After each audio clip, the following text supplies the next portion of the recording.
Hello mga tol, dito pala yung pinakaunang trabaho ko dito sa Globe. Ano dito yung fiber home yung ano nila, yung trabaho. Pero yung pangalan ng company yata o amo namin, yung contractor is Inspiring SPG, Inspiring PG, parang ganun. Active tayo sa ating buhay kasi para may ma-upload tayo sa ating YouTube. Hindi ko lang alam kung babalik pa tayo sa construction o di na. Pero mas maganda dito mga tol. Tingnan mo kasi napakaganda, sasakay-sakay lang tapos mamaya tayo magbubuhat-buhat.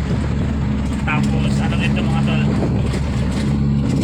nasa mag-alas 9 na wala pa kami nagawa, nasa biyahe pa rin. Tingnan mo mga tol, napakalayo ng ruta natin ngayon. Kaya mga tol, mamaya ulit makakuha pa tayo ng video.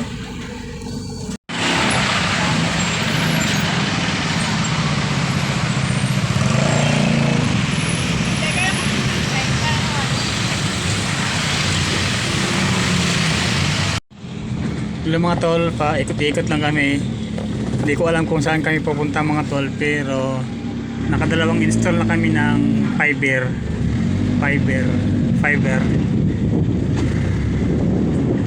So ang limit namin sa isang araw dapat 5 o 4 na install, saka kami maka-incentives ng 480 daw, sabi ng kasama ko.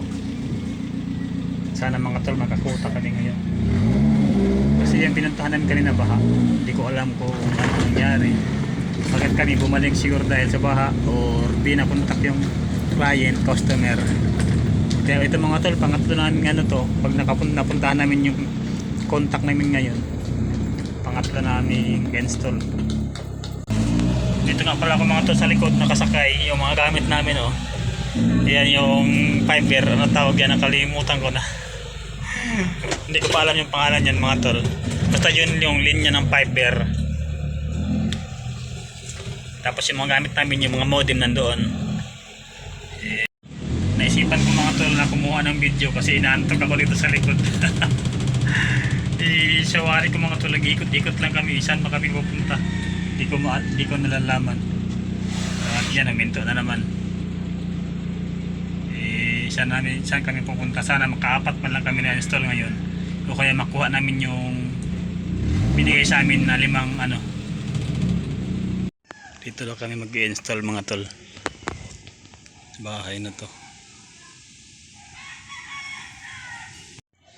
Dito nga kapala kami mga tol sa nag-install. Diyan kami makit kanina ng hagdan sa gilid.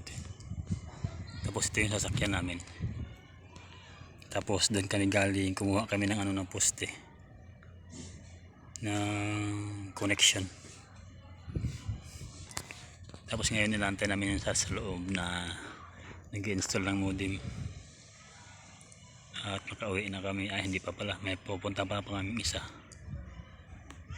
na client, dalawa pa, pangatlo pa namin to.